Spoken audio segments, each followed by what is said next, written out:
Hi everyone, my name is Kristen Thorne and thank you so much for joining us for today's webinar titled Patient Forward, Radiologists as Hospital Change Agents, brought to you by the American Hospital Association and the American College of Radiology. With that, let me turn today's call over to our moderator, Amy Kostanis. Thank you, Kristen. Thank you for the kind introduction. I am honored today to be able to moderate this webinar. Myself coming from a large health system perspective where we routinely participate as radiologists in a multidisciplinary collaborative fashion with our referring providers. I'll note that it's still relatively novel for a mid-sized hospital to develop a thoracic oncology conference like the one that we're going to be talking about today. The Thoracic Oncology Conference at Elkhart General Hospital demonstrates what we at the American College of Radiology call Imaging 3.0 in action. Many radiologists around the country are already practicing value-based imaging care, or they're taking steps to get there.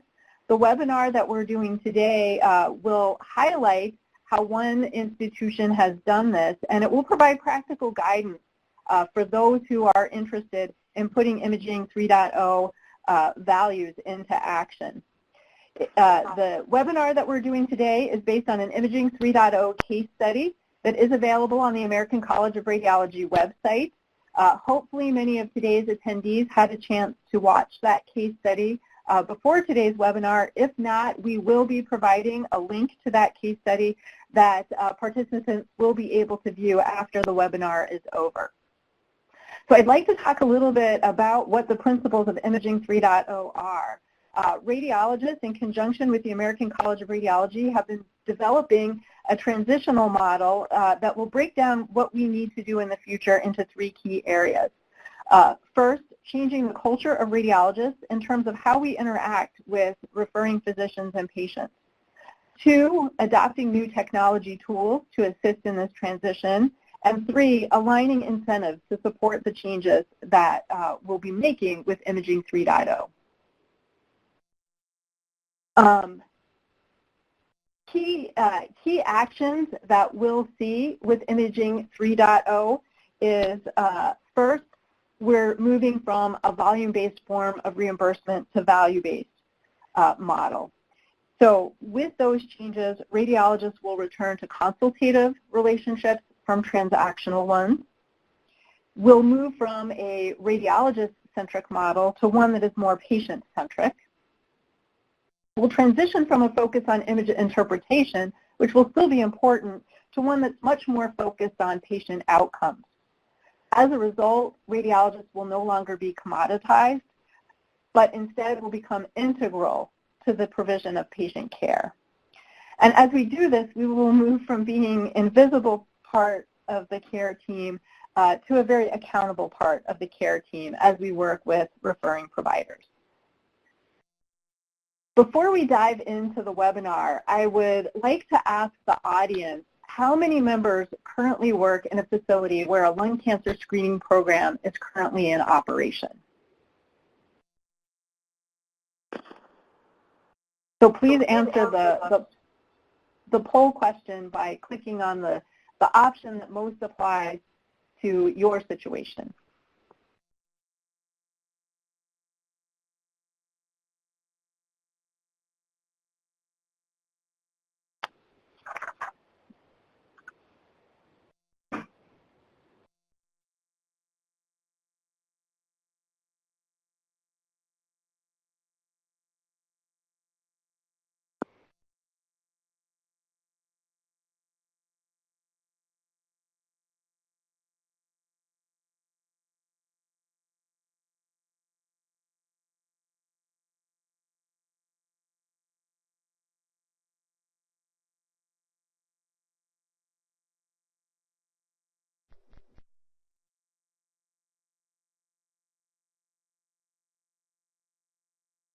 So it looks like we've got a lot of folks that already have a working lung cancer screening program. So I think that you'll find what we talk about next to be of great benefit. A key tenet of the Imaging 3.0 process is that in order to demonstrate value during the entire imaging care process with a measurable impact on patient care outcomes, radiologists need to take a leadership role in shaping America's future healthcare system. The webinar today will showcase how an Indiana radiology practice leader, Dr. Samir Patel, partnered with his fellow physicians and hospital administrators to establish both a lung cancer screening program and a Thoracic Oncology Conference at Elkhart General Hospital. The hospital's cancer committee initiated the program to address a public health crisis involving the area's high percentage of smokers as compared to the rest of Indiana. Patients and family members have a seat at the table at the Thoracic Oncology Conference, participating with doctors in the course of their treatment. It's my pleasure to introduce Dr. Patel and turn the presentation over to him. On behalf of Cindie McPhie, Radiology Incorporated, Elkhart General Hospital, and Beacon Health System, thank you, Dr. Kotsanis, Kristen, staff of the ACR, and the American Hospital Association for the opportunity to showcase our community hospital-based Thoracic Oncology Conference and lung cancer screening program. I am a partner in Radiology Incorporated, an independent private practice team of radiologists that's been in existence for over 100 years, since 1904. We provide contracted diagnostic and interventional radiology services at Elkhart in Indiana, as well as other local facilities. I've been on the staff since 2001, including chair of the department in 2012, when we started both programs. And recently, in 2015, I was elected to the board of Elkhart General Hospital, and just this week, I'll be starting my tenure on the Beacon Health System Board of Directors. So a little bit about Beacon Health System and Elkhart General Hospital. So Elkhart General Hospital is one of 3 hospitals in Beacon Health System, and we're centered in north central Indiana, as you can see on the map. And we include Memorial Hospital in South Bend, Indiana, as well as Bremen Hospital, which is a critical access hospital in Bremen, Indiana. Beacon Health System is the largest health system in north central Indiana, and the medical staff is a mixture of healthcare providers. There's independent physicians such as ourselves. There's employed physicians by the health system, as well as physicians affiliated with several multi-specialty clinics. We do not have residency programs, but many of the staff of Beacon Health System and Elkhart General are volunteer clinical professors at the IU School of Medicine.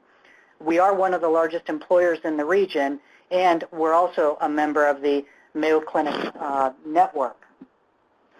So this slide, approximately 2/3 of our patients are Medicare and Medicaid. And a little bit more information about Elkhart County. The local economy has a significant manufacturing base with, unfortunately, a significant high number of smokers with a high smoking rate. Unfortunately, this translates into a relatively high incidence of lung cancer and high mortality from lung cancer. Lung cancer is the second most common cancer diagnosed nationally in men and women, and the leading cause of death in both men and women, data from the American Cancer Society, and we also have seen that locally too. For context, in 2017, nationally, there'll be about 220,000 cases of lung cancer diagnosed with about 155,000 lung cancer deaths. The 5-year survival for lung cancer, unfortunately, is 18.6%. Here at Elkhart General Hospital, we diagnose about 100 new lung cancers per year. Unfortunately, most of them are stage 3 and stage 4. So around 2011, 2012, a community needs assessment was undertaken by the hospital, and this was identified as something that was important to address. And so Cindie will tell you a little bit more about the community needs assessment we undertook. Thank you, Dr. Patel. As he's alluded to, we are required under the Affordable Care Act to perform community needs, health needs assessments. And what this does is it takes input from persons who represent the broad interests of the community served by the hospital facility, including those with special knowledge of or expertise in public health. So it involves state organizations, government, and also other local not-for-profit entities that have an interest in what we do from a health perspective in this community. And as Dr. Patel has alluded to, Unfortunately, our top 3 always includes smoking as one of the top 3 issues every time we have done this assessment. So what that resulted in was our cancer committee looking at this and saying, okay, we need to do something, because part of the needs assessment requires us to develop an action plan and implement it. Thus, the concept of the low-dose lung CT screening program, as well as the Thoracic Oncology Clinic, came to fruition.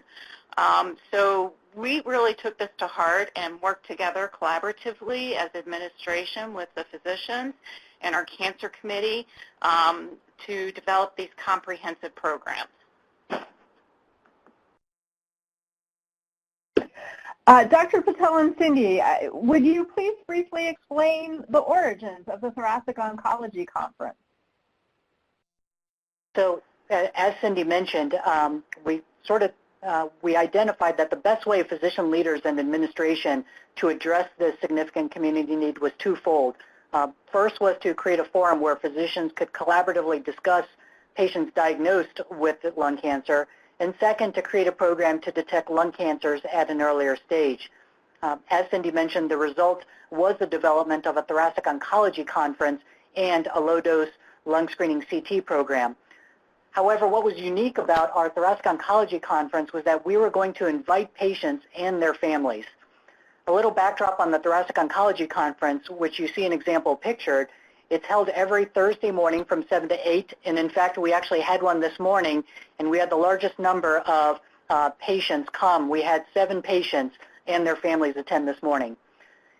It's composed of both diagnostic radiologists, interventional radiologists, CT surgeons, medical oncologists, radiation oncologists, pulmonologists, and multiple ancillary staff members.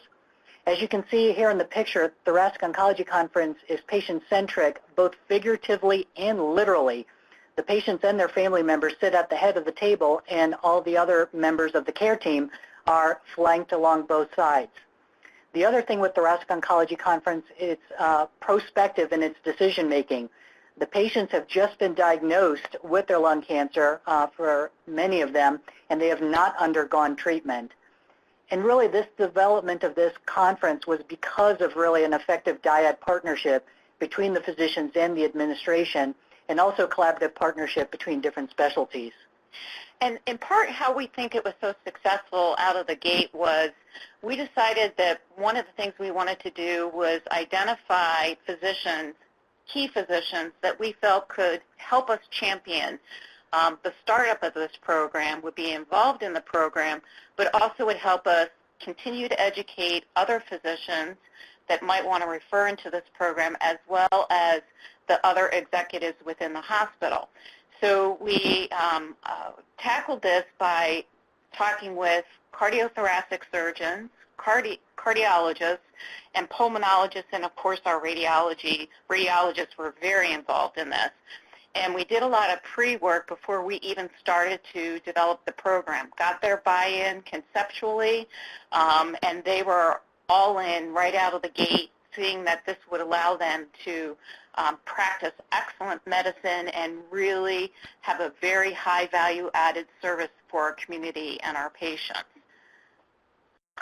And I also want to highlight that when we created the Thoracic Oncology Conference, we did need to have a point person, so we did hire a nursing coordinator and initially started as an advanced practice nurse in order to oversee the efforts and to sort of have a centralized person to lead this effort in conjunction with the physicians. So inviting patients into the decision-making process was, we felt, an essential component and really critical to make this successful. Treatment for lung cancer is really significant from the patient's perspective, and we wanted to have patients an active part of their treatment plan discussion. When we initially started this program, it was in a small conference room in the basement of the hospital, but because the program had been so successful, we had to move to a significantly larger conference room, and in fact, we actually had to limit the number of patients and the family members that came, because oftentimes we would have almost entire lineages of family members that wanted to come and participate in the care of their loved one who was just diagnosed with cancer. So With the Thoracic Oncology Conference in place, sort of parallel, but slightly afterwards, our attention turned to the lung cancer screening with the development of a low-dose CT screening program. Low-dose lung cancer screening can reduce mortality by about 20%. And this program was also seen by the same nurse coordinator as the Thoracic Oncology Conference. When we initially started this in 2012, a lot of the rules for lung cancer screening had yet to be defined. And one of the things was the financial aspect of this. Well, we sort of tackled this in a multi-pronged approach, and Cindie will sort of add some additional information that I'm going to start. When we initially started with the pricing for a CT scan, we priced it at the cost less than what a 1-pack per day smoker would pay. And so that was one way we did it. And then the second way that we did it was we did secure a grant from the hospital foundation, which Cindie can elaborate on. Sure. We were fortunate that we have a wonderful foundation here at Beacon, and we were able to tap into some of their monies to assist individuals who could not afford what at the start was a very reasonable, basically pay for it yourself, dollar amount. And since that time, as you know, the criteria have been honed in a little bit more as to who should be getting these lung screenings.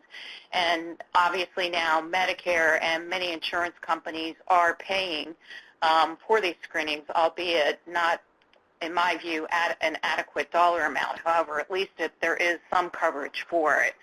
But that being said, we still think this is the best thing for these patients that we know are at risk for lung cancer. And I'm happy to say we are catching some of these cancers sooner than the usual stage 3 and 4.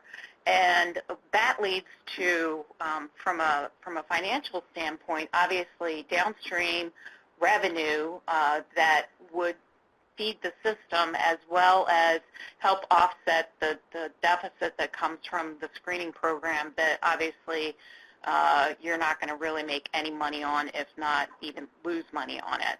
So we feel it's very much the right thing to do, and this in conjunction with our Thoracic Oncology Clinic, we feel like we have a very good rounded service for these patients. Now, I will add that, as Dr. Patel said, when we started this program, we were using a nurse practitioner, advanced practice nurse, to coordinate that. Since that time, we've honed it in and refined this well enough that we have a very talented RN that helps us coordinate this program. And so she is heavily involved in the lung screening program. She facilitates the Thoracic Oncology Clinic, as well as is involved in our cancer research.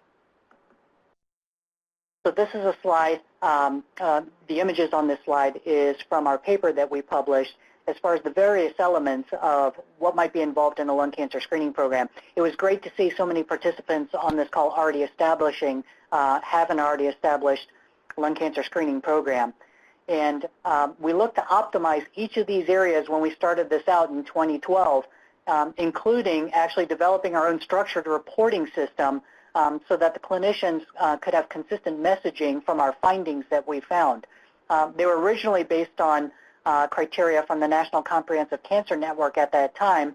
However, it's great now that the American College of Radiology has a lung RADS reporting system for structured reporting of lung cancer screening CTs, which definitely makes things a lot easier and a lot more consistent. And so these are sort of the features on this slide where we really optimized in order for the success of the program initially. Dr. Patel and Cindie, you've told us a lot about how you engaged some of the key physician stakeholders, the pulmonologists, for example, who take care of lung cancer patients. Would you tell us a little bit more about how you got buy-in from the larger hospital community? Yeah, no, that's a great question, Amy. And so we undertook several endeavors, and pictured here is Dr. Walt Halloran, our cardiothoracic surgeon, a well-respected, iconic member of the medical staff for many years. And his participation and involvement at our earliest stages and his support was critical to the early success of our Thoracic Oncology Conference and lung cancer screening program. There have been multiple presentations by physician leaders, including Dr. Halloran, myself, and several of my partners in Radiology Incorporated in various settings. What is unique about Elkhart General Hospital is we have a quarterly staff business meeting in which all active staff members are required to attend 2 out of the 4 meetings per year. And so at each of these meetings, there's typically over 100 physicians, a combination of specialists, primary care physicians, hospital-based, non-hospital-based, and so presentations and discussions with all of them were undertaken too. And one of our biggest and earliest advocates and referrers were the cardiologists. Smoking is a risk factor for heart disease, just like lung cancer. And in fact, one cardiologist, when we first started this program, commented that, what good is it for me to fix someone's heart if soon afterwards they die of a lung cancer that was unsuspected and not detected at an earlier stage? So that was pretty powerful to hear it from our medical staff. And I think if you talk to the physicians who are involved in the clinic, they will unequivocally across the board sing praises of the value of this type of approach. Physicians that aren't involved in it or from other organizations have often said, well, that's going to take too much time. Do you really want the patient and the family at the table? And without pause, every single one of them that is involved in this clinic and this approach will tell you it is absolutely the best way to go at this type of management of patients. In fact, as we've had a variety of different executives and my colleagues sit in on these conferences, as I occasionally do, you come out of there and the first thing that my colleagues say to me is, oh my gosh, that was so incredibly awesome. And in fact, the last conference I had the privilege to attend, Dr. Halloran was there, and he said something to the effect of, to me at the end, don't ever get rid of this. And you have to understand, this is one of the busiest physicians on our medical staff. So what that, I think, speaks to is volumes about the value that he sees in it, that it is not more time-consuming. In fact, it probably saves him time.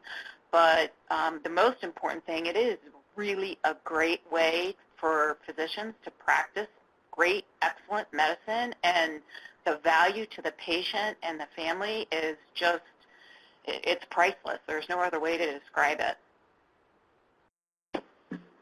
So we thought this might take some while to get traction, and maybe might take a while, our lung cancer screening program, to start seeing some tangible results. But here's data, in fact, actually from our first 2.5 years of the program, and we started to see immediate benefits, as I'm sure many of the participants who have a lung screening CT program in place hopefully have seen as well.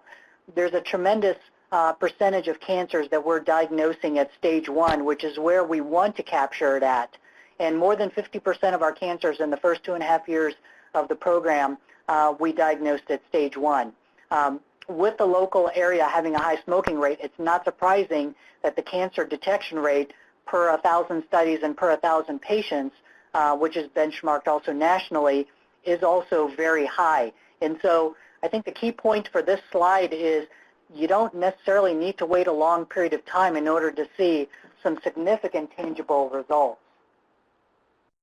So that was in our first 2.5 years. So how about lately?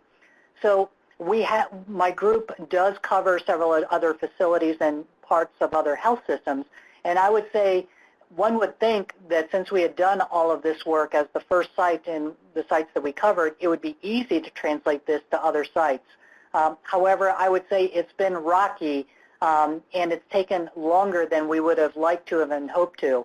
And I think it's for several reasons. I think the mixture of the culture, the personnel, and the attitude that we've talked about here were really reasons for our success. And then showing the results from the first 2.5 years really just sort of added to the momentum with amongst our medical staff. More recent data from our 2017 data shows that our cancer detection rate is still at a high rate, and it's 3 times the database mean when compared to registry data, and we're participants in the American College of Radiology Lung Cancer Screening Registry. We still are seeing a high cancer detection rate here locally. So with both programs in place, there are benefits to the patient, and here's a short video from a couple of our patients and their families who explain the benefits of the Thoracic Oncology Conference.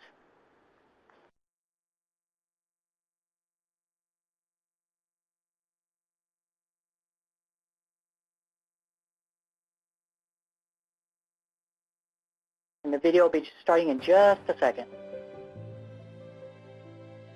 I was still working, doing my job, taking care of the family, all that stuff. So it was like, yeah, you got cancer. Yeah, okay, whatever.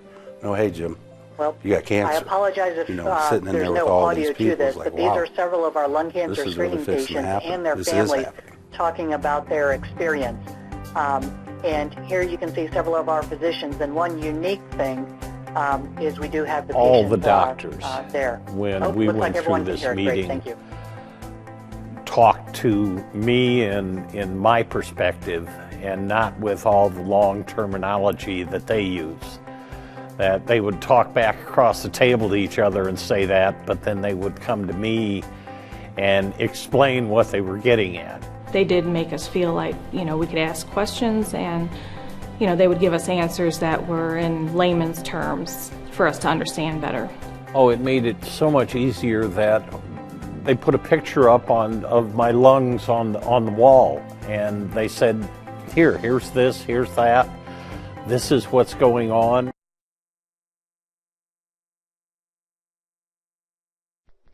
So having family members there is really important because there is so much information and follow-up.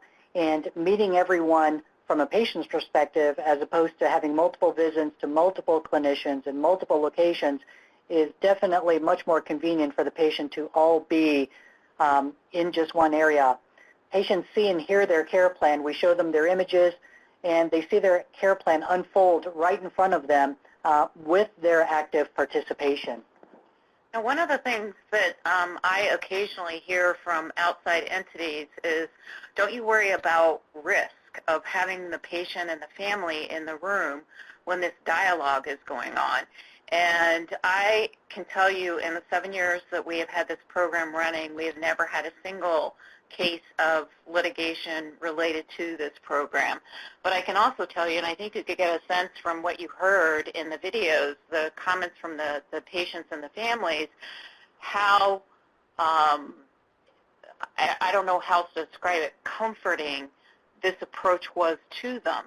And every time I have gone to a conference, you can just see the sense of relief and gratitude from these patients and families for this conference. And it's not unusual for them to walk out of there and go, wow, we're so lucky to have this service available to us in Elkhart. Why would I ever need to go to name any academic center or Chicago, because we're not too far from Chicago, for services when we have this right here in Elkhart?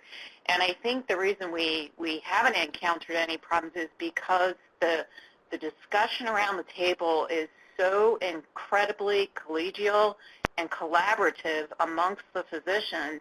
Even when we have physicians that are from competing groups, same specialty, you would never know that they were from different groups when you hear how the dialogue occurs in these meetings, because it's all about the patient at the center and really coming up with the best potential treatment options for the patients, and physicians supporting others with their knowledge and giving them comfort in that they have 100% of the picture that's available. And oh, by the way, they have the expert in their particular specialty right there so that they know, okay, I have this question. I can ask it right away. Boom, I'm done. Now I know what I need to do. Dr. Patel and Cindie, I think it's pretty easy to see how patients would benefit from this, but I often hear from my radiology colleagues that in our current volume-based world, they don't have the time for these kinds of interactions. What other kinds of benefits might physicians and radiologists in particular realize from participating in conferences like these? No, it's very true, Amy, especially in, we're still somewhat in a volume-based world, and it seems like we're being asked to do more and more. So what I wanted to show here is, our program is now in its 7th year, and we've had over 500 patients and their family members attend Thoracic Oncology Conference. And typically 2 to 3 patients come every week, with the exception such as today where we actually had 7 patients. And at each of those conferences, there's typically 8 to 9 physicians there. We saw a little dip in 2016 and 2017, and that was purely because of the CT surgeon availability. We typically do not have these conferences if the CT surgeon is not there. Certainly burnout is prevalent with the components of depersonalization, physical and mental exhaustion, and feeling of decreased accomplishment. But I think the Thoracic Oncology Conference here really assists in reducing these efforts, these effects of burnout. And so how might that be? Well, first is the longevity of the program. I think 7 years and now going into our 8th year, there is belief amongst the entire medical staff of its value that participate.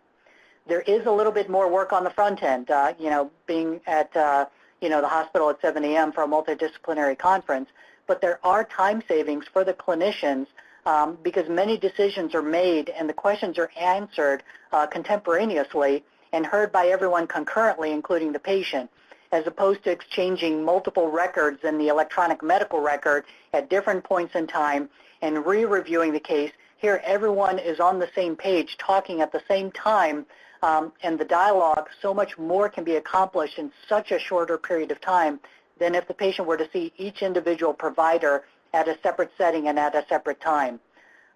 The other thing is, from a patient's perspective, a couple months ago, I was there, and there was a patient that was just recently diagnosed with stage 4 lung cancer. And as we were going over images and talking, she actually thanked all the providers in the room, the physicians as well as the ancillary staff, for, and I quote, "Thank you for treating me like a queen." And so let that sink in for just a second. So here's a patient that we, based on our diagnosis and interventions, have essentially given her life-altering news, and yet she is thanking us for the way that we're treating her in the delivery of her care. That is such a powerful thing that we often, as healthcare providers, may not seem to get. But that is not just an isolated event. Patients typically weekly are thanking us, and yet they're the ones that have the advanced stage lung cancer, even the early stage lung cancer. And so that really instills a sense of pride amongst the physicians that are involved in this. And again, I think that goes back to we're now in our 8th year from a longevity standpoint. And even within radiology, the collaboration between our interventional radiologists and diagnostic radiologists to even work more collaboratively in order to optimize biopsies, reducing doses for not only the lung cancer screening CT, but for the biopsy that are done under CT guidance. We work hand in hand, both diagnostic and interventional radiologists, and this has been shared in multiple national presentations. And so I think your point with regards to burnout, there is a little bit of time investment on the front end, but when we look at the overall scheme and the overall time, there definitely is cost savings, and there's a high degree of satisfaction amongst the physicians.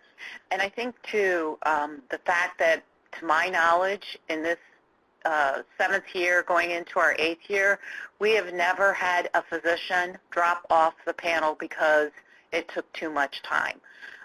We have very, very devoted physicians that participate in this conference consistently and have year after year. And I think if it really truly was, a big time consumer that they felt was greater than what it would take to see these patients individually in their offices, we would not have a panel to work the thoracic oncology clinic. So I think the point of how long this has been in play, and we still have very engaged stakeholders that have been there since the beginning, that have stayed with it and continue to stay with it and continue to voice their support of this program and desire to continue it, I think should tell us it really is not more inefficient than not doing it this way.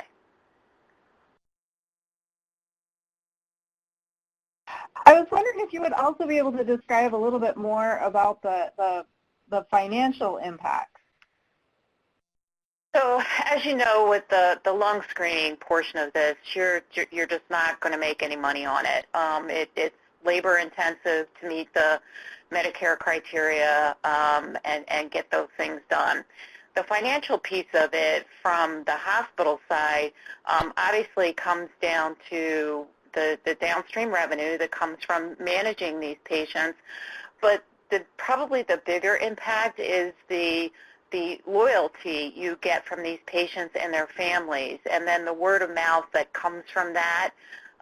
You know, how hospital systems are going to survive obviously is going to delivering care related to from a value perspective, but you've also got to have the numbers of patients that you serve needs to be there to get the economies to be efficient from a financial standpoint. So it's basically multifaceted in how this program impacts the hospital and the system from a financial standpoint.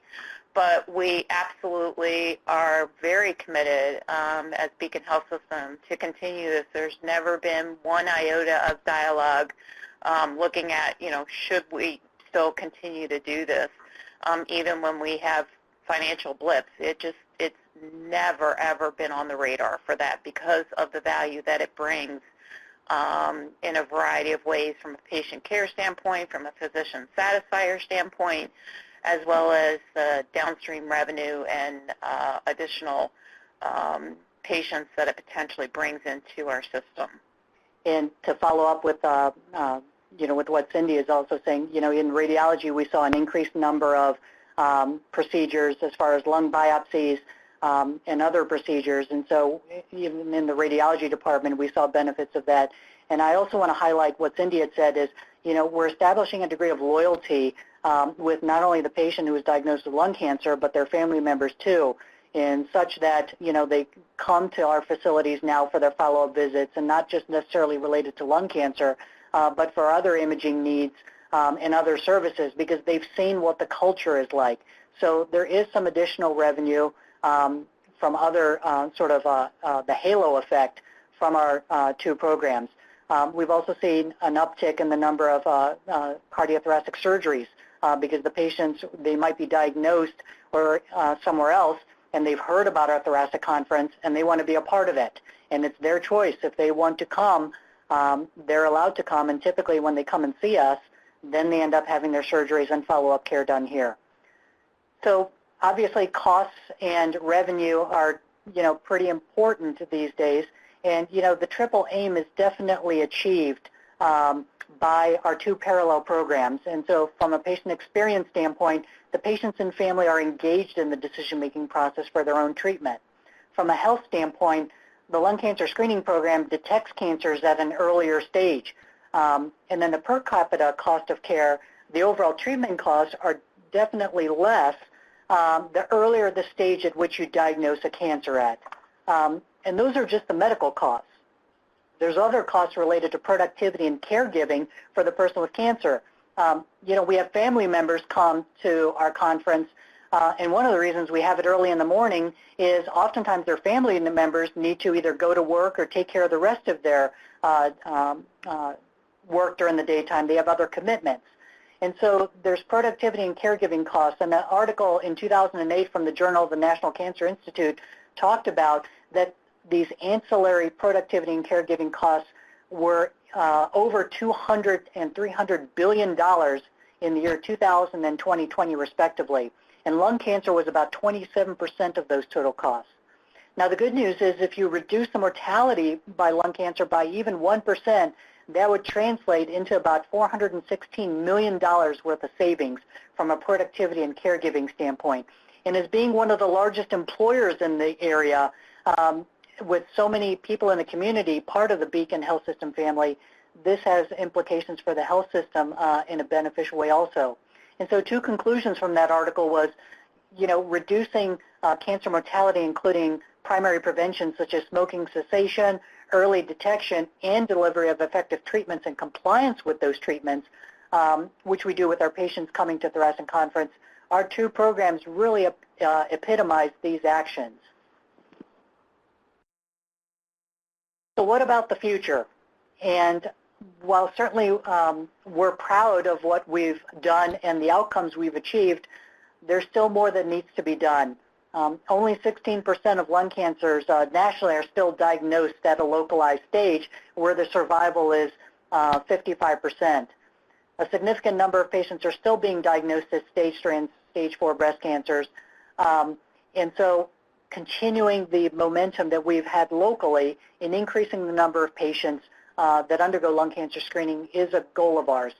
The other thing is we did hire an additional cardiothoracic surgeon who will be starting with us this month, and that will increase the number of conferences that we have and patients being seen at those conferences. So, in summary, our voice is that a successful low-dose lung cancer screening program is not only possible, but can demonstrate success in a really short period of time. And then there's a lot of benefits for our Thoracic Oncology Conference, benefits for the patients, their families, the physicians, the hospitals, as well as the health systems. Having recognized engaged medical staff leaders, for us it was a champion CT surgeon and engaged diagnostic and interventional radiologists along with several other physicians working collaboratively with administration and having a nurse oversee the program were definitely the reasons for success. And our thoracic clinic and lung cancer screening programs exemplify this transition which is occurring from volume to value, with radiologists working in conjunction with hospital administration as collaborative, visible, critical change agents.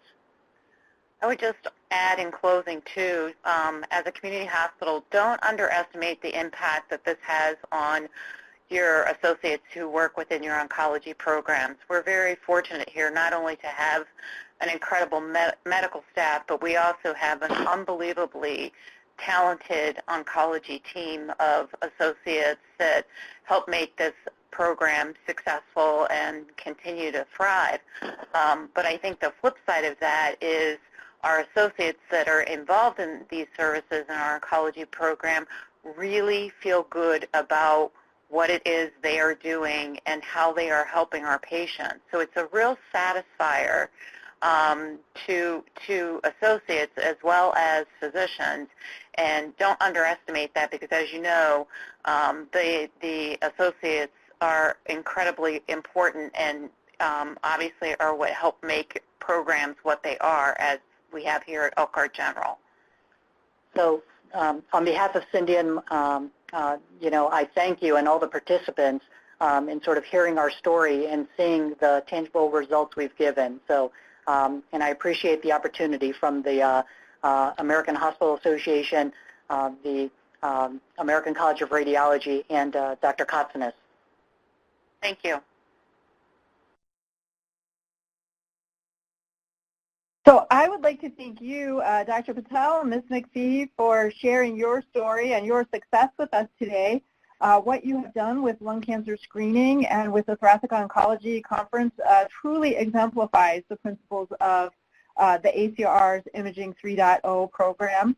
I think you've given us some inspiration to try some of these things ourselves at our own institutions, and so thank you for sharing that. At this point, we will open it up to questions. You can type your question directly into the chat box, and then we will share those with the presenters for their input today.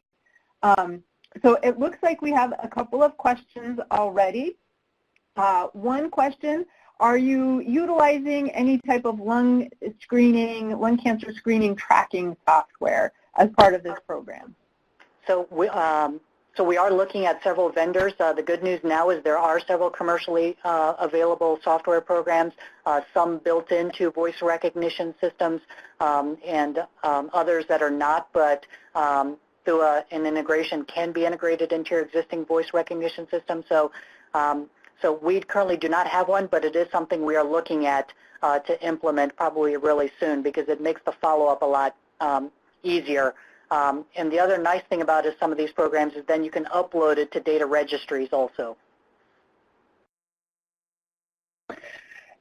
It also looks like we have a couple of questions regarding follow-up. Who is responsible for following up with ordering new testing for the patients, and are you having good compliance in following up with certain of the LRAD, the lung cancer screening recommendations? Yeah, no, that's great, and this has certainly also been an evolution over the last several years. And our nursing coordinator actually keeps track of all of the lung cancer screening studies and the reports that are done, and they're entered into a manual database currently. But again, we're looking to automate this through a commercial system. The good news is we have the nursing coordinator oversee all this, and so if a patient needs a follow-up CT scan, we are tracking that internally.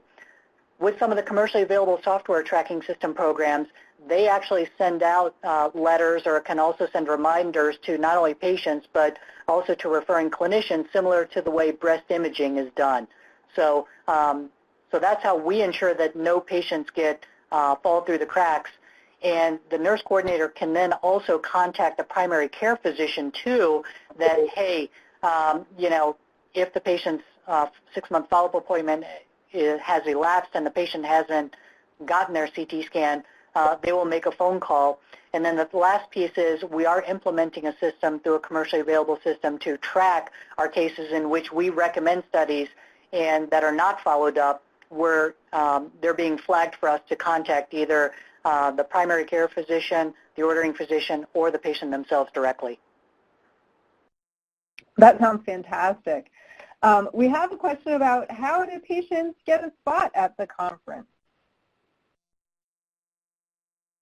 So when when the patients are identified as coming to thoracic oncology, the Thoracic Oncology Clinic, they are individually invited to attend. So they are contacted and we give them the date and the time. We obviously schedule them if we have multiple patients coming to a conference on any given day so that they're not standing there waiting. And that's how they find out about it. Our nurse that oversees the Thoracic Oncology Clinic is very key in that. And we have very good success and a very high attendance rate of individuals where their cases are being reviewed in the Thoracic Oncology Clinic. And patients, having a cardiothoracic surgeon involved is really critical because oftentimes if we in interventional radiology and diagnostic radiology diagnose a patient with a lung cancer and the patient is referred to be seen by cardiothoracic surgery, oftentimes their office will have communication with our nurse coordinator and we'll bring the patients to them. It looks like we also have a question about the makeup of the medical staff at your hospital. Are they hospital-based employees? Are they private? And maybe if you could tell us a little bit about how that plays into the success of the Thoracic Oncology Conference. Yeah, no, and I think this is one of the unique features with regards to we have both a combination of employed and not sort of independent practitioners attend these conferences. For example, there's medical oncologists at every single conference. We have medical oncologists from an independent private practice medical oncology group, and there's also medical oncologists from a multi-specialty group. The radiation oncologists are employed. The cardiothoracic surgeon is employed. The radiologists are independent. So it really is a mixture, but sometimes, like medical oncology, we actually do have from both private practice as well as employed participating.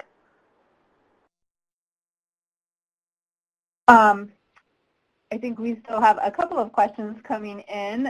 While those are coming in, I had a question that I wanted to ask.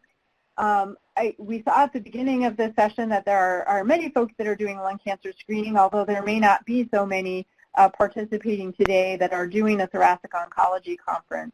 If you could give the folks who are on the call today your number one tip for how to get started with something like this, what would that be? I think I would say from the physician perspective, definitely having a champion cardiothoracic surgeon and radiologist, because often we're the ones diagnosing the lung cancers, and having recognized members of the medical staff, and then getting the word out and for two things.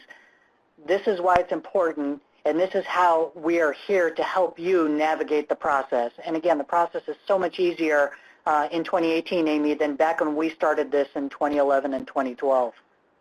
Sure, and from a hospital perspective, obviously the physicians are key, but from an associate standpoint, involving them in the development of the program and how it operates, the success of our program really was a dyad approach that made it really work.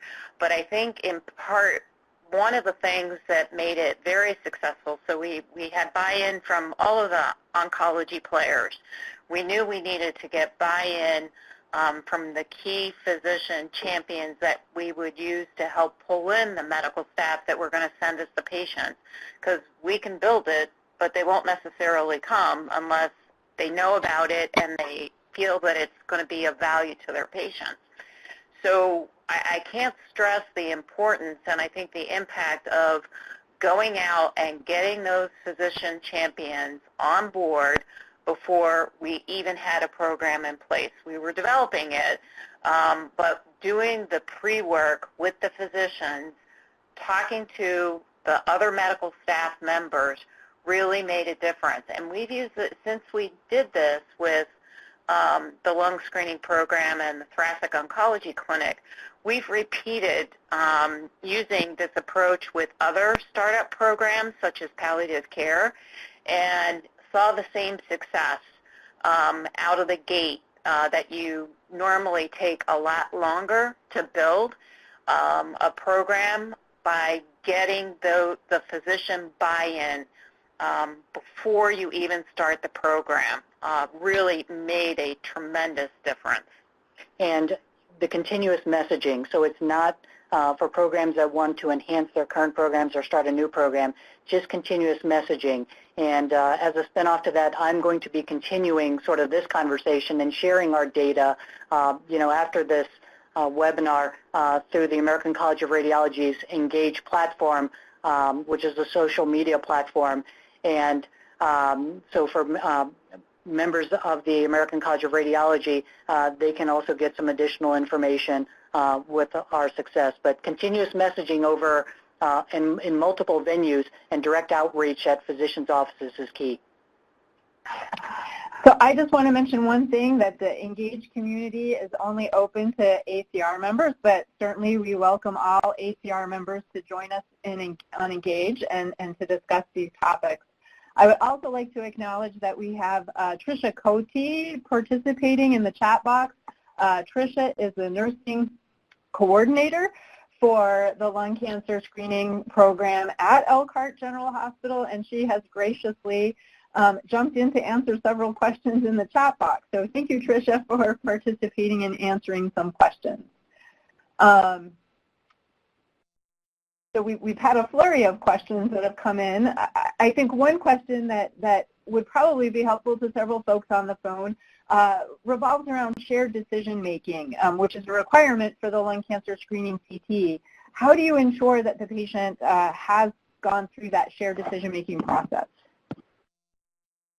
So we've done a lot of work with our primary care physician offices to make sure this happens. And so we realize that this is a burden that goes with this particular diagnostic test that has to occur per Medicare guidelines. but we've had pretty good success with that. And so that is just something that we had spent time on. We continue to work with our physician practices, making sure that they understand how to do it, and Tricia is always very willing to assist